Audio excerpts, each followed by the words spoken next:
நேயர்கள் அனைவருக்கும் என்னுடைய பணிவான வணக்கங்கள். நான் டாக்டர் கல்வரங்கம் சத்யநாராயண சர்மா பேசுகிறேன். இன்றைக்கி நம்ம ராகு கேது பயிற்சியை பற்றி பார்க்க போகிறோம். 18/5/2025 அன்று வைகாசி மாதம் 4ஆம் தேதி அன்று ராகு கேது பயிற்சி நடைபெற இருக்கின்றது. இரவு 7:30 இந்த பயிற்சி நடைபெற இருக்கிறது. இதுவரை மீன ராசியில் பூரட்டாதி 4வது பாதத்தில் சஞ்சாரம் செய்து கொண்டிருந்த ராகு பகவான் கும்ப ராசியில் பூரட்டாதி 3வது பாதத்தில் சஞ்சாரம் செய்ய இருக்கின்றார். கேது பகவானை பொறுத்தவரை இதுவரை கன்னி ராசியில் சஞ்சாரம் செஞ்சிருந்தார். கன்னி ராசியில் உத்திரம் 2வது பாதத்தில் சஞ்சாரம் செய்து கொண்டிருந்த கேது பகவான் சிம்ம ராசியில் உத்திரம் 1வது பாதத்தில் சஞ்சாரம் செய்து பலன்களை தர இருக்கின்றார். பொதுவாக அசுப கிரகங்களான ராகு கேதுவோட பலன்கள் எல்லாரும் எதிர்பார்ப்பாங்க. எப்படி குரு பயிற்சி பலன்களை எதிர்பார்க்குறாங்களோ அதே மாதிரி ராகு கேது பயிற்சி பலன்களையும் எதிர்பார்ப்பாங்க. ஏன்னா நமக்கு இந்த வாழ்க்கையில் எல்லாருக்குமே ஒரு ஆசை உண்டு, வேகமாக வளரணும், திடீர்னு நம்ம பணக்காரன் ஆயிடணும்.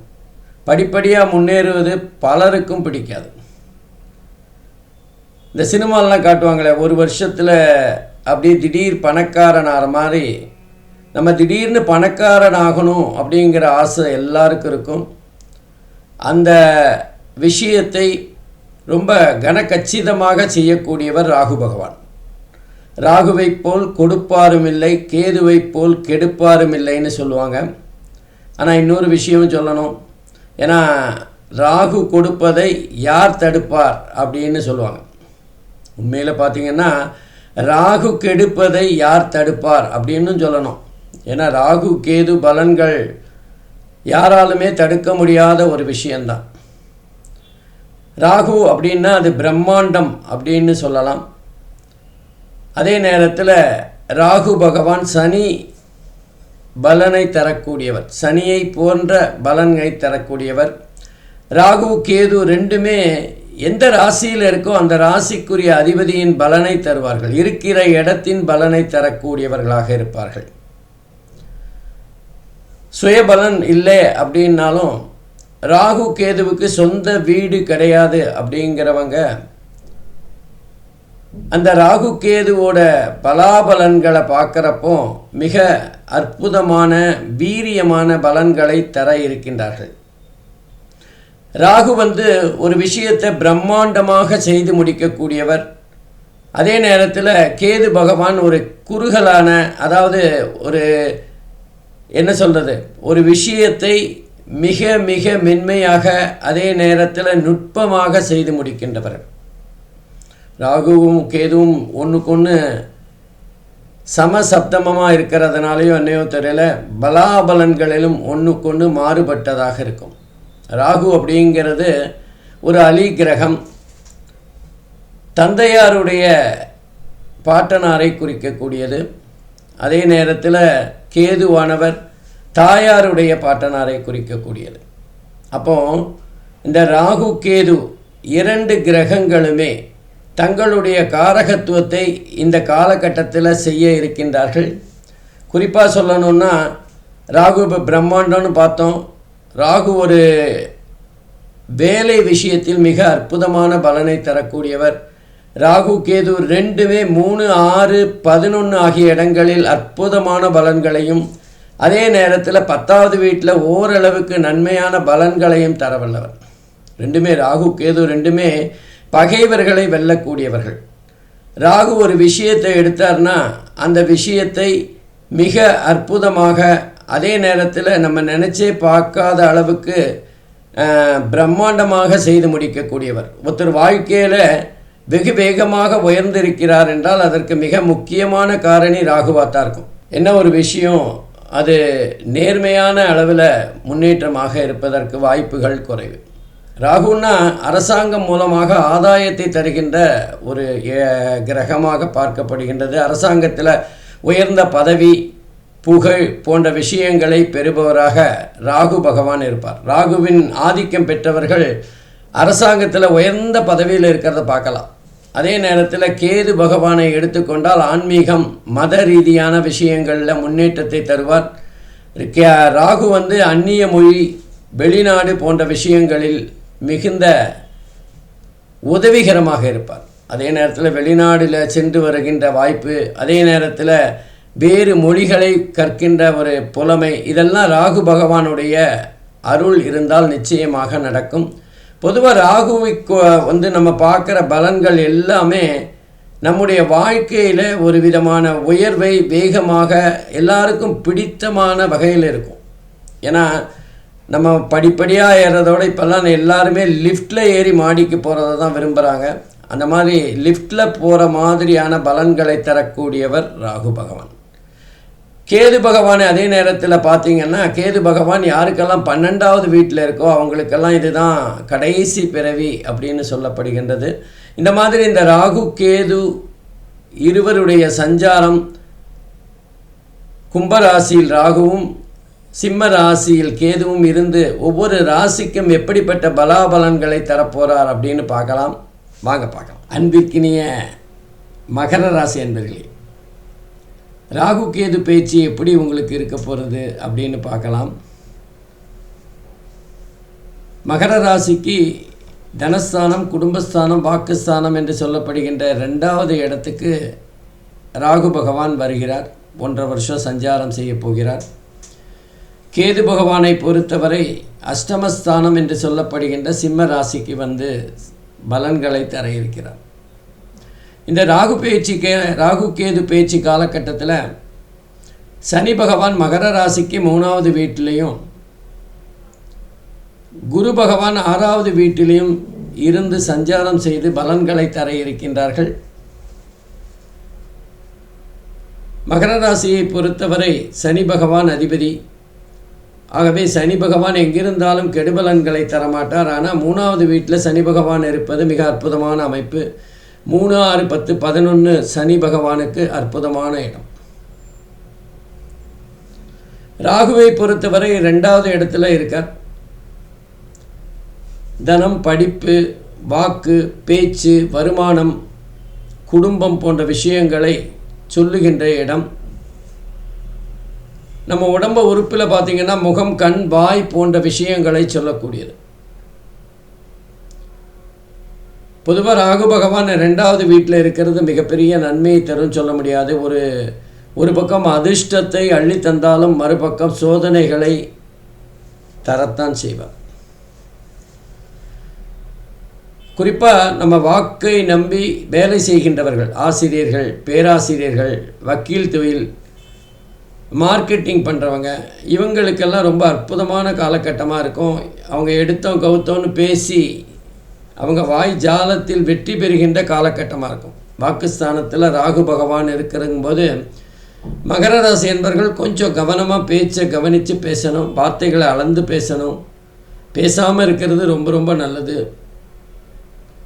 அவசியமானால் மட்டுமே உங்களுடைய கருத்துக்களை சொல்லணும். தேவையில்லாமல் மற்றவங்களுக்கு நம்ம சப்போர்ட் பண்ணுறோமேன்னு 2 பேரோட பிரச்சனைகளில் நம்ம மூக்க நுழைக்கக்கூடாது. அது பிரச்சனை நமக்கு விடிவு காலமாக போயிடும். கொஞ்சம் கவனமாக இருக்கணும். 2வது இடம்ல அதே மாதிரி குடும்பத்தில் எதிர்பாராத சந்தோஷங்கள், வெளியில் டூர் போகிற மாதிரி நிறைய பயணங்கள் செல்லுகின்ற ஒரு வாய்ப்பு, குடும்பத்தில் ஒரு சந்தோஷமான குடும்ப நிகழ்ச்சிகளுக்காக சென்று வருகின்ற வாய்ப்பு, இதெல்லாம் ஏற்படும். படிக்கின்ற மாணவர்களுக்கு அதிர்ஷ்டமான காலகட்டமாக இருக்கும். நல்லா படிப்பு வருகின்ற காலம். அதே நேரத்தில் குடும்பம், வாக்கு, தனம், பணத்தை அள்ளி தருவார். அதான் ஒரு பாதி அவர் நன்மையை செய்தாலும் மறுபாதி பிரச்சனை தருவான்னு சொன்னால அந்த நல்லது பணத்தை அள்ளி தருகின்ற, எதிர்பாராத அதிர்ஷ்டத்தை தருகின்ற யோகமான காலகட்டம். குறிப்பாக பங்குச்சந்தையில், சூதாட்டம், இதை போன்ற இடங்களில் நிறைய பணத்தை தருகின்ற ஒரு காலகட்டமாக இருக்கும். நம்ம பார்த்து பேராசைப்படாமல் அதில் வெற்றி பெறணும். பங்குச்சந்தையாக இருந்தாலும் நம்ம அளந்து அதில் பணம் முதலீடு செய்தால் அது நமக்கு மிக நன்மையாக வரும். பேராசைப்பட்டு நம்ம எல்லா பணத்தையும் அதில் போட்டு மாட்டிக்கக்கூடாது. ராகுவை பொறுத்தவரை 2வது வீடு நல்லா இருக்கும். சில பேருக்கு நல்லா இருக்கும், சில பேருக்கு அவங்களுடைய ராகு கேது தசாபுக்திகளை பொறுத்து அது நன்மையாகவோ பாதகமாகவோ இருக்கும். பொதுவாக ராகு பகவான் 2வது வீட்டில் மிகப்பெரிய அளவில் கெடுபலன்களை தரமாட்டார். காரணம், குரு பகவானுடைய பார்வை ராகுவின் மேல் விழுகிறது. மிக அற்புதமான பலன்களை தரப்போகிறார். கேது பகவானை பொறுத்தவரை அஷ்டமஸ்தானம் என்று சொல்லப்படுகின்ற 8வது இடத்தில் சஞ்சாரம் செய்து பலாபலன்களை தர இருக்கிறார். பொதுவாகவே கேது பகவான் தான் இருக்கின்ற இடங்களுடைய காரகத்துவத்தை ஏதாவது ஒரு வகையில் இடைஞ்சல் படுத்துவார். ஆனால் 8வது வீட்டில் கேது பகவான் இருக்கிறதுனால ஓரளவுக்கு நன்மைகளை பெறலாம். மிகப்பெரிய பிரச்சனை இருக்காது. ஏன்னா பகைவர்களை வெல்லக்கூடிய தன்மை இருக்கும். தீராத பிரச்சனை, தீராத கடன், தீராத பகை, தீராத நோய் போன்ற விஷயங்களை சொல்லக்கூடிய 8வது இடத்துல கேது பகவான் ஓரளவுக்கு நல்லது பண்ணிடுவார். நல்லது பண்ணுறாரோ இல்லையோ கெடுதல்களை வெகுவாக குறைத்திடுவார். அந்தந்த தான் இருக்கின்ற காரகத்துவத்தை வெகுவாக குறைக்கக்கூடியவர், சுருக்கக்கூடியவர் கேது பகவான். அப்போது கடன் வாங்கி வீடு வாங்கிறது, கடன் வாங்கி வாகனம் வாங்கிறது போன்ற எண்ணங்கள் மனசில் தோன்றும் போது அதை தடுத்து நிறுத்தி விடுவார். அதனால் கடன் வாங்காத ஒரு சூழ்நிலை இருக்கும். அதே நேரத்தில் குரு பகவான் மகர ராசியை பொறுத்தவரை 6வது இடத்துல உட்கார்ந்திருக்கார். 6வது இடம் குரு பகவானுக்கு சிறப்பான இடம். வேலை தேடிக்கொண்டிருக்கின்ற மாணவர்களுக்கு வேலை கிடைக்கும், அல்லது வேலையில் ஏதாவது முன்னேற்றம் இருக்கும். தொழில் ரீதியாக வியாபாரம் செய்கின்றவர்களுக்கு மிக அற்புதமான காலகட்டம். புதிய புதிய முயற்சிகளை செய்கின்ற ஒரு காலகட்டமாக இருக்கும். திருமணத்திற்கான முயற்சிகள் தீவிரமாக நடைபெற்றாலும் கொஞ்சம் அதில் தாமதம் ஏற்படுகின்ற, தடைகள் ஏற்படுகின்ற ஒரு சூழ்நிலை தான் இருக்கும். குரு பகவான் பணத்தை அள்ளித்தருகின்ற ஒரு அமைப்பில் தான் இருக்கார். பணப்பிரச்சனைகள் இருக்க வாய்ப்பில்லை. அதே நேரத்தில் குரு பகவானுடைய பார்வையானது 10, 12, 2 ஆகிய இடங்களில் போயிருது. 10ங்கிறது ஜீவனஸ்தானம். ஆகவே வேலை விஷயமான சந்தோஷமான செய்திகள், மாற்றங்கள் ஏற்படக்கூடிய வாய்ப்புகள் இருக்குது. வேலையில் ரொம்ப நாளாக பெண்டிங்கில் இருக்கிற பதவி உயர்வு உங்களை தேடி வரலாம். 12வது வீடு விரயஸ்தானம், தூக்கத்தை பற்றி சொல்லுகின்ற இடம். ஆகவே நிம்மதியாக தூங்குகின்ற ஒரு சூழ்நிலை. அப்படி இப்படி நம்ம பணத்தை செலவழித்தாலும் அது சுப செலவுகளாக மாறக்கூடிய வாய்ப்பு இருக்குது. குடும்பத்தில் கணவன் மனைவி உறவு மிக சிறப்பாக இருக்கும். அதே நேரத்தில் தனஸ்தானத்தை ராகுவை குரு பகவான் பார்க்கறது பணத்தை அள்ளித்தருகின்ற ஒரு அமைப்பாக மாறும். ஏற்கனவே சொன்ன மாதிரி வாக்கை நம்பி வேலை செய்கின்றவர்களுக்கு மிக அற்புதமான காலகட்டமாக அமையும். சனி பகவானை பொறுத்தவரை 3வது வீட்டில் இருக்கார். ரொம்ப முயற்சி ஸ்தானம், சகோதர ஸ்தானம், கம்யூனிகேஷன், ஐடி பற்றி சொல்லுகின்ற இடம். இன்ஜினியரிங், கம்ப்யூட்டர் சார்ந்த தொழில் செய்கிறவர்களுக்கு மிக அற்புதமான காலகட்டம். அவன் கம்ப்யூட்டர் சார்ந்த வியாபாரம் செய்கின்றவர்களுக்கு மிக மிக முக்கியமான காலகட்டமாக அமையும். கம்யூனிகேஷன் சம்பந்தப்பட்ட தொழிலில் இருப்பவர்களுக்கும் சிறப்பாக இருக்கும். எல்லா விதமான முயற்சிகளும் மெதுவாக செஞ்சாலும் அது வெற்றி பெறுகின்ற ஒரு சூழ்நிலையை சனி பகவான் ஏற்படுத்தி கொடுப்பார். மொத்தத்தில் இந்த ராகு கேது பயிற்சி மகர ராசியை பொறுத்தவரை மிக மிக அற்புதமான பலாபலன்களை தரக்கூடிய அமைப்பில் இருக்குது. நன்றி, வணக்கம், வாழ்க வளம். அன்பிற்கினிய கும்பராசி அன்பர்களே, நடைபெறுகின்ற ராகு கேது பயிற்சி 2025 கும்பராசி அன்பர்களுக்கு எப்படிப்பட்ட பலன்களை தரும் அப்படின்னு பார்க்கலாம். இந்த காலகட்டத்தில் கும்பராசியிலேயே ராகு பகவான் சஞ்சாரம் செய்ய போகிறார். கேது பகவானை பொறுத்தவரை களத்திரஸ்தானம் என்று சொல்லப்படுகின்ற இடத்துல சஞ்சாரம் செய்ய போகிறார். கும்பராசிக்கு கடந்த மாதம் சனி பயிற்சி நடைபெறுகின்ற வரை சனி பகவான் கும்பராசியில் இருந்தார். இப்போ சனி பகவான் மீனத்தில் இருந்த ராகு பகவான் கும்பத்துக்குமாக இடமாற்றம் ஆகியிருக்கிறார்கள். பொதுவாக ராகு சனியோட வீட்டில் இருக்கும்போது சனியோட பலனை தான் தரப்போகிறார். அப்போ இந்த ராகு பேச்சியானது கும்பராசியை பொறுத்தவரை ஏற்கனவே இருந்த சனியோட பலாபலன்கள் தொடரும் அப்படின்னு தான் சொல்லணும். ராகு ஜென்ம ராசியில் இருக்கும்போது ஜாதகருக்கு ஏதாவது ஒரு சின்ன சின்ன இடைஞ்சல்களை தருவார். உடல் ரீதியாக, ஆரோக்கியம் ரீதியாக பிரச்சனைகள் தரக்கூடிய அமைப்பு தான். அதுவும் குறிப்பாக சனி வீடு ஆகிய காரணத்தினால் இயந்திரங்களில் வேலை செய்கின்றவர்கள் கொஞ்சம் கவனமாக வேலை பண்ணணும்.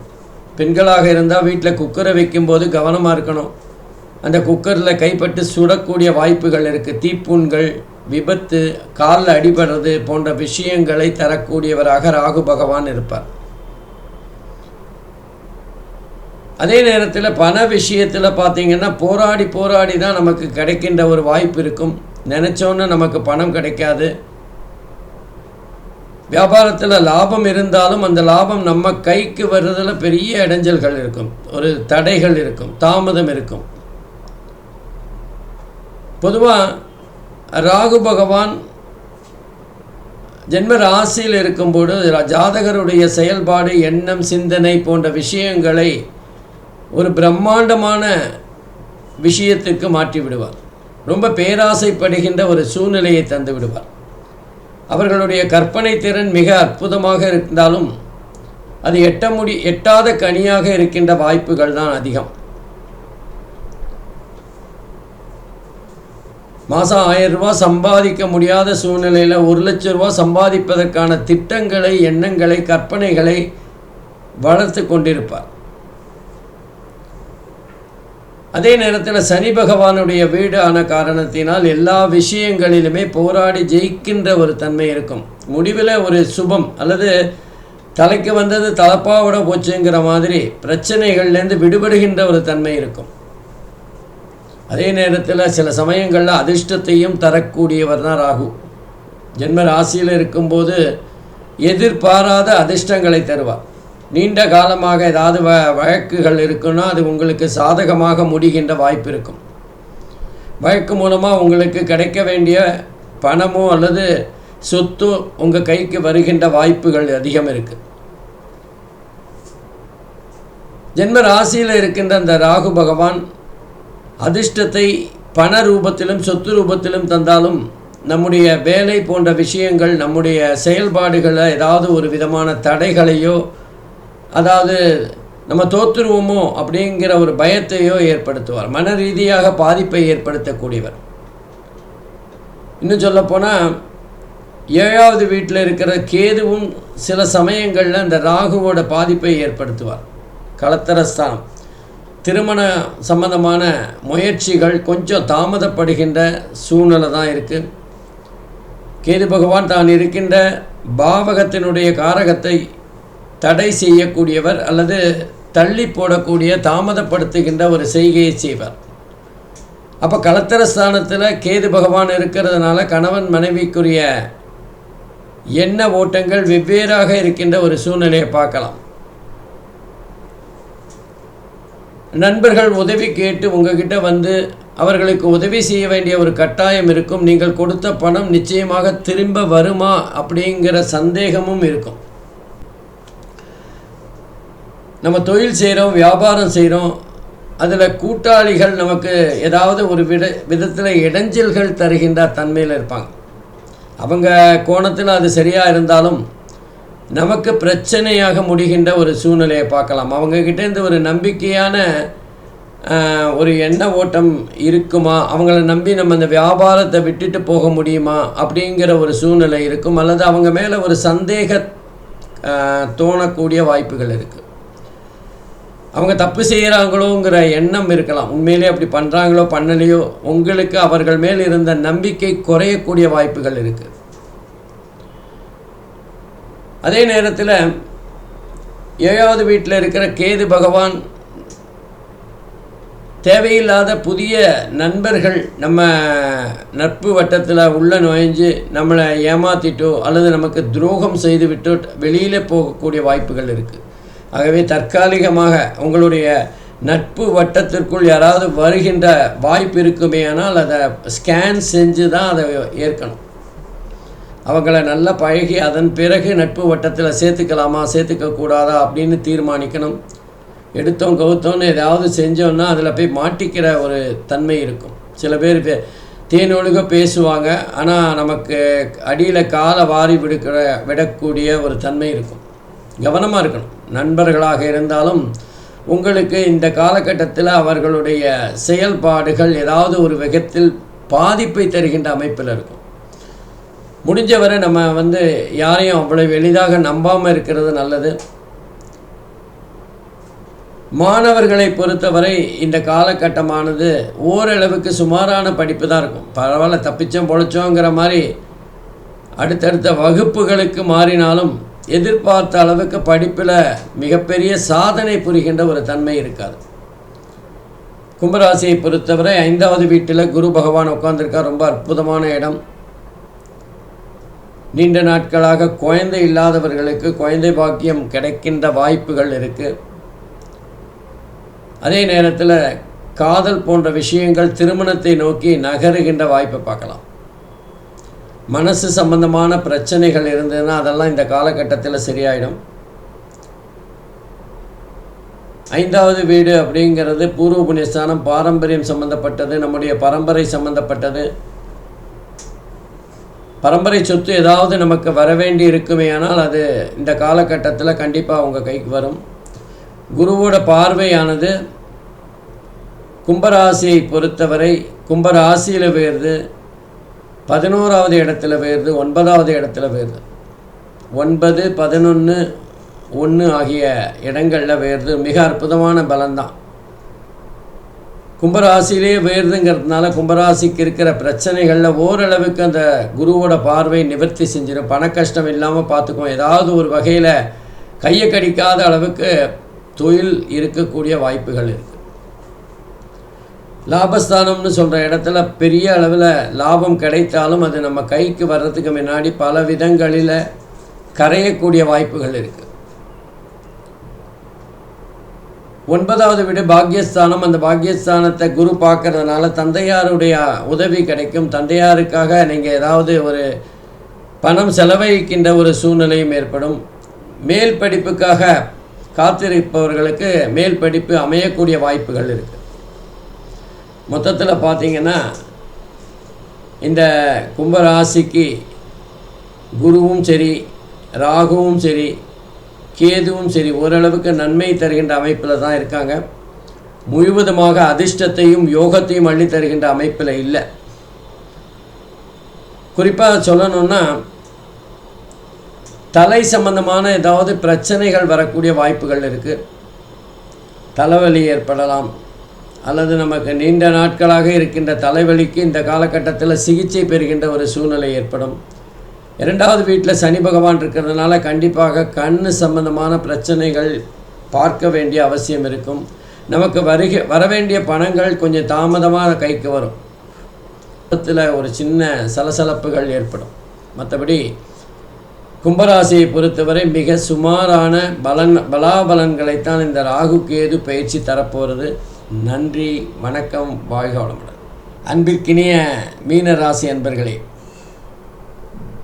சமீபத்தில் நடந்த ராகு கேது பயிற்சி மீன ராசிக்கு எப்படிப்பட்ட பலன்களை தரப்போகிறது அப்படின்னு தான் பார்க்க போகிறோம். ராகுவை பொறுத்தவரை ராகுவைப் போல கொடுப்பாரும் இல்லை, கேதுவைப் போல கெடுப்பாரும் இல்லைன்னு சொல்லுவாங்க. இந்த 2 கிரகங்களும் மிக முக்கியமான தாக்கத்தை மீன ராசியை பொறுத்தவரை ஏற்படுத்த போகிறது. காரணம்னா இந்த பயிற்சிக்கு முன்பு வரை மீன ராசியிலேயே சஞ்சாரம் செய்து கொண்டிருந்த ராகு பகவான் இப்போது 12வது இடத்துக்கு வரப்போகிறார். நல்ல அமைப்பு தான். ஏன்னா ஜென்ம ராசியில் ராகு பகவான் இருப்பதை விட 12வது இடம் நல்லது தான். அதே நேரம் சனி பகவான் இதுவரை கும்பராசியில் இந்த சனி பகவான் மீனராசியிலே சஞ்சாரம் செய்ய போகிறார். சனிப்பயிற்சியின் மூலமாக சனி பகவான் மீன ராசி ஜென்ம ராசியிலேயே சஞ்சாரம் செய்வது ஒரு வகையில் பாதகத்தை தருகின்ற அமைப்பு. நோய் சம்பந்தமான விஷயங்களில் மீனராசி சற்று கவனமாக இருக்க வேண்டும். மீனராசிக்கு 4வது இடத்துல குரு பகவான் சஞ்சாரம் செய்கிறார். கேது பகவானை பொறுத்தவரை 6வது வீட்டில் சஞ்சாரம் செய்கிறார். 6வது வீடு என்பது கேதுவுக்கு மிக சிறப்பான இடம். 3, 6, 10, 11 ஆகிய இடங்களில் கேது பகவான் நல்ல பலன்களை தர வல்லவர். அப்போது 12வது வீட்டில் ராகு பகவான் இருப்பது மிக நல்ல பலனை தரும் அப்படின்னு சொல்லலாம். காரணம் என்னென்னா, பகையை அழிக்கக்கூடிய தன்மை இருக்கும், நோயை அழிக்கக்கூடிய தன்மை இருக்கும். அதே நேரத்தில் கடன் இல்லாத ஒரு வாழ்க்கையை ஏற்படுத்தக்கூடும். அல்லது கடன் நிறைய இருந்ததுன்னா அந்த கடன் அடைக்கின்ற காலமாக இது இருக்கும். கடன்காரங்களுக்கெல்லாம் பணம் கொடுக்கின்ற வகையில் கொஞ்சம் பணம் சம்பாதிக்கின்ற யோகத்தை தருவார் ராகு பகவான். 12வது இடம் என்பது ராகுவுக்கு எதிர்பாராத அதிர்ஷ்டத்தை தருகின்ற ஒரு இடம். வேகமான செயல்பாடுகளால் ராகு பகவான் 12வது இடத்திலிருந்து பண வரவை அதிகரிப்பார். பண வரவு அதிகரித்தாலும் நம்ம கையில் தங்காது. நம்ம கொடுக்க வேண்டிய கடன்காரங்களுக்கு கொடுப்போம், அல்லது செலவு செய்வதற்காக தயாராக செலவுகள் காத்து கொண்டிருக்கும். பணம் கையில் தங்காது. தேவையில்லாத செலவுகளை செய்கின்ற சூழ்நிலை இருக்கும். பணம் விரயமாகக்கூடிய காலகட்டமாக இருக்கும். ராகு 12ல் இருக்கிறதுனால எதிர்பாராத செலவுகள் சில சமயங்களில் நம்மளை திக்குமுக்காட செய்திடும். எப்படியா சமாளிச்சிடும். இருந்தாலும் அந்த சில காலம் அந்த பணம் வருமா வராதா அப்படிங்கும்போது மிகப்பெரிய ஒரு கவலையை ஏற்படுத்தும். அதே மாதிரி கேது பகவான் 6வது இடம் மிக அற்புதமான இடம். 6வது இடம் என்பது ருணருத்ர ரோகஸ்தானம். நம்முடைய கடனை பற்றி, நம்முடைய நோயை பற்றி, நம்முடைய பகையை பற்றி சொல்லுகின்ற இடம். இது 3ஐயும் கேது பகவான் தடுத்து நிறுத்திடுவார். ஏன்னா கேது எந்த ஒரு ராசியில் பாவகத்தில் இருக்காரோ அந்த பாவகத்துக்குடைய காரகத்தை தடை செய்து விடுவார் அல்லது தடுத்து விடுவார். அப்போது கடன் வாங்காத ஒரு சூழ்நிலையை ஏற்படுத்துவார், அல்லது கடனை அடைக்கின்ற ஒரு சூழ்நிலையை ஏற்படுத்துவார். பகைவர்களை வெல்லுகின்ற ஒரு தன்மையோ அல்லது பகைவர்கள் தங்களுடைய உண்மை நிலையை உணர்ந்து கொள்ளுகின்ற ஒரு சூழ்நிலையை ஏற்படுத்துவார். நோயை பொறுத்தவரை பல விதங்களில் நோயை தடுக்கின்ற முன்னெச்சரிக்கை நடவடிக்கைகளை செய்கின்ற வகையில் கேது பகவான் செயல்படுவார். எதிர்ப்பு சக்திகளை ஏற்படுத்தி தருவார். ஆனால் சில சமயங்களில் காரணமே தெரியாத சில வியாதிகளால் பாதிக்கப்படக்கூடிய வாய்ப்புகளும் இருக்குது. கேது பகவான் என்ன காரணம்னு தெரியாத சில வியாதிகளை தரக்கூடியவர். அந்த வியாதியின் மூலமாக சில சங்கடங்களை எதிர்நோக்குகின்ற வாய்ப்பும் இருக்குது. அடுத்து குரு பகவான். குருவை பொறுத்தவரை மீனராசிக்கு 4வது வீடு சுபஸ்தானம், சுகஸ்தானம். சுப கிரகம் சுகஸ்தானத்தில் இருக்கார். ஆகவே மாணவர்களுக்கு மிக அற்புதமான காலகட்டமாக அமையும். நினைத்த பாடம், நினைத்த மதிப்பெண்கள் பெறக்கூடியவர்களாக இருப்பார்கள். படிப்பில் தானாகவே ஆர்வம் அதிகரிக்கின்ற ஒரு சூழ்நிலையை பார்க்கலாம். திடீர்னு ஒரு சேஞ்ச். இதுவரைக்கும் சுமாராக படிச்சுட்டு இருந்தவன் திடீர்னு படிக்கணுங்கிற ஆர்வம் தானாக படிப்பில் நல்ல முதன்மை பெறுகின்ற ஒரு சூழ்நிலையை பார்க்கலாம். வீடு வாசல் வாங்குகின்ற ஒரு தன்மை இருக்கும். நிலம் வாங்கிறது, அதே நேரத்தில் நம்மக்கிட்ட இருக்கிற வாகனங்களை மாற்றுகின்ற சூழ்நிலை ஏற்படும். ரொம்ப நாளாக ரிப்பேர் ஆகிட்டே இருக்கிற ஒரு வாகனத்தை மாற்றி நம்ம வேறு புதுசாக வாங்கக்கூடிய காலகட்டமாக இருக்கும். ஏற்கனவே இந்த ராகு கேது கடனை எல்லாம் அழிக்கலான்னு பார்த்தா இந்த குரு பகவான் சுப செலவுகளை ஏற்படுத்துவார். அதற்காக கடன் வாங்குகின்ற ஒரு சூழ்நிலையை ஏற்படுத்துவார். வீட்டுக்காக கடன் வாங்கினா நல்லது தானே, அது எப்படியானாலும் சொத்தாகத்தான் போகிறது. அதே நேரத்தில் குரு பகவான் தன்னுடைய பார்வையாக மீனராசியை பொறுத்தவரை 8, 10, 12 ஆகிய இடங்களை பார்க்குறார். 8 அப்படிங்கிறது தீராத நோய் பகையை சொல்லுகின்ற இடம். அந்த இடத்தை குரு பகவான் பார்க்கறது சிறப்பு தான். 10வது இடம் ஜீவனஸ்தானம், பல வகைகளில் வருமானத்தை தருகின்ற ஒரு சூழ்நிலையை பார்க்கலாம். தொழில் வியாபாரம் எல்லாமே சிறப்பாக நடைபெறுகின்ற ஒரு காலகட்டமாக இருக்கும். 12வது இடம் என்பது விரயஸ்தானம், தூக்கத்தை தருகின்ற ஒரு இடம். அந்த இடத்தை குரு பகவான் பார்க்கறதுனால நிம்மதியான தூக்கம், நல்ல சந்தோஷமான சூழ்நிலை, குடும்பத்தில் ஒரு சுபிட்சமான செலவுகள் செய்து, அதே நேரத்தில் தம்பதிகளுக்குள்ள ஒரு உறவுகள் சிறப்பாக இருக்கிற ஒரு சூழ்நிலை. குருவோட பார்வை அனைத்து தோஷங்களையும் விளக்கிடும். ஆகவே 8, 10, 12 ஆகிய இடங்களை குரு பார்க்கறது சிறப்பானது தான். அடுத்தது பார்த்திங்கன்னா மீன ராசியிலேயே சனி பகவான் சஞ்சாரம் செய்கிறார். சனி ஜென்ம ராசியில் சஞ்சாரம் செய்தால் சில வகை உடல் ஆரோக்கிய குறைபாடுகளை தருவார், கவலைகளை தருவார். அதே நேரத்தில் நம்முடைய எண்ணங்களில் ஒரு மாற்றத்தை ஏற்படுத்தணும் அப்படிங்கிறதுக்காக சிந்திக்க வைப்பார். சூடு சம்பந்தமாக மூல நோயை ஏற்படுத்துகின்றவராக இருப்பார் சனி பகவான். ஆகவே சனி பகவான் ஜென்ம ராசியில் இருக்கிறது பெரிய அளவில் நன்மைகளை தரும்னு சொல்ல முடியாது. நம்ம வேகமாக முன்னேறணும்னு நினச்சா அதுக்கு ஒரு தடையாக இருப்பார். சிந்தித்து மெதுவாக மந்தமாக செயல்படுகின்ற ஒரு சூழ்நிலையை ஏற்படுத்திடுவார். பொதுவாக மீனராசியை பொறுத்தவரை சனி பகவானை தவிர மற்ற 3 கிரகங்கள் குரு, கேது, ராகு ஓரளவுக்கு நன்மை தருகின்ற நன்மையான பலன்களை தருகின்ற அமைப்பில் தான் இருக்கார்.